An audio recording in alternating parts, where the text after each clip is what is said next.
जय श्री कृष्णा। राधे राधे। मैं आपको सुना रही हूँ कार्तिक मास की रमा एकादशी व्रत कथा। अगर आपको अच्छी लगे तो लाइक, कमेंट और सब्सक्राइब जरूर करें। युधिष्ठिर ने पूछा, जनार्दन, मुझ पर आपका स्नेह है, अतः कृपा करके बतलाइए, कार्तिक के कृष्ण पक्ष में कौन सी एकादशी होती है। भगवान श्री कृष्ण बोले, राजन, कार्तिक के कृष्ण पक्ष में जो परम कल्याणमयी एकादशी होती है वह रमा के नाम से विख्यात है। रमा परम उत्तम है और बड़े बड़े पापों को हरने वाली है।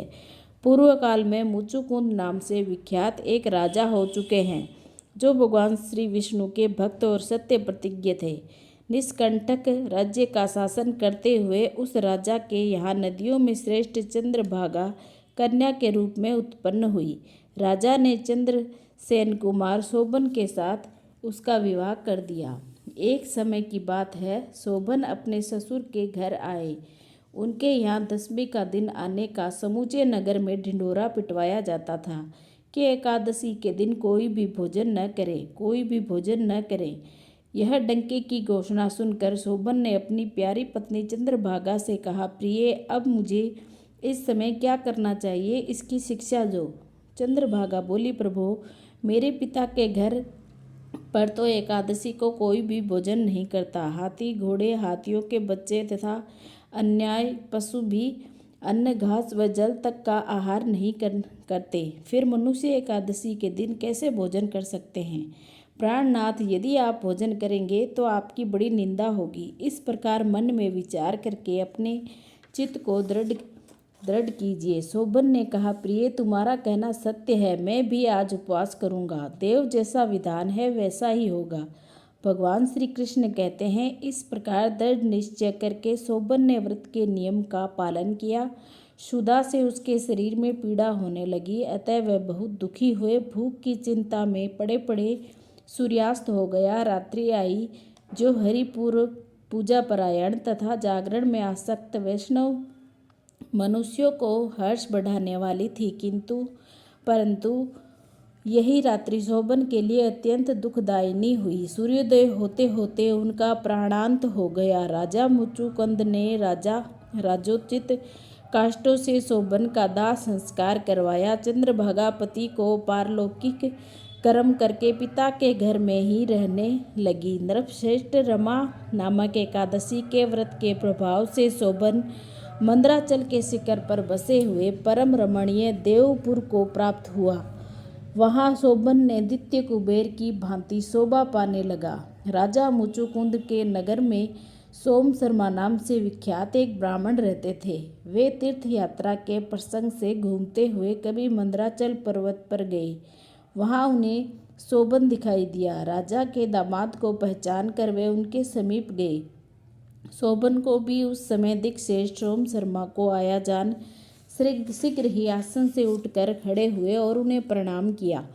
फिर क्रमशः अपने स्वसुर राजा मुचुकुंद का प्रिय पत्नी चंद्रभागा तथा समस्त नगर का कुशल समाचार पूछा। सोम शर्मा ने कहा, राजन, यहाँ सबकी कुशल है। यहाँ तो अद्भुत आश्चर्य की बात है। ऐसा सुंदर और विचित्र नगर तो कहीं किसी ने भी नहीं देखा होगा। बताओ तो सही, तुम्हें इस नगर की प्राप्ति कैसे हुई। शोभन बोले, द्विशेत्र, कार्तिक के कृष्ण पक्ष में जो रमा नाम की एकादशी होती है उसी का व्रत करने से मुझे ऐसे नगर की प्राप्ति हुई है।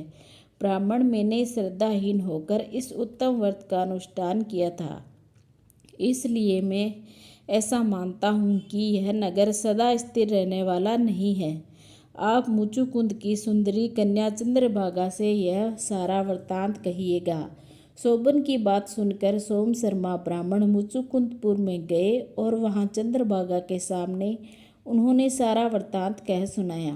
सोम शर्मा बोले, सुबह मैंने तुम्हारे पति को प्रत्यक्ष देखा है तथा इंद्रपुरी के समान उनके नगर का भी अवलोकन किया है। वे उसे अस्थिर बतलाते हैं, तुम उसको स्थिर बनाओ। चंद्रभागा ने कहा, ब्राह्मण, मेरे मन में पति के दर्शन की लालसा लगी हुई है। आप मुझे वहाँ ले चलिए। मैं अपने व्रत के पुण्य से उस नगर को स्थिर बनाऊंगी। भगवान श्री कृष्ण कहते हैं, राजन, चंद्रभागा की बात सुनकर सोम शर्मा उसे साथ ले मंदराचल पर्वत के निकट वामदेव मुनि के आश्रम पर गए। वहाँ ऋषि के मंत्र की शक्ति तथा एकादशी सेवन के प्रभाव से चंद्रभागा का शरीर दिव्य हो गया तथा उसने दिव्य गति प्राप्त कर ली। उसके बाद वह पति के समीप गई। उस समय उसके नेत्र हर्षोल्लास से खिल उठे थे। अपनी प्रिय पत्नी को आई देख शोभन को बड़ी प्रसन्नता हुई। उन्होंने उसे बुलाकर अपने वाम भाग में सिंहासन पर बिठाया। तदंतर चंद्रभागा ने हर्ष में भरकर अपने प्रियतम से यह प्रिय वचन कहा, नाथ, मैं हित की बात कहती हूँ, सुनिए। पिता के घर में रहते समय मेरी अवस्था 60 वर्ष से अधिक हो गई। तभी से लेकर आज तक मैंने जो एकादशी व्रत किए हैं और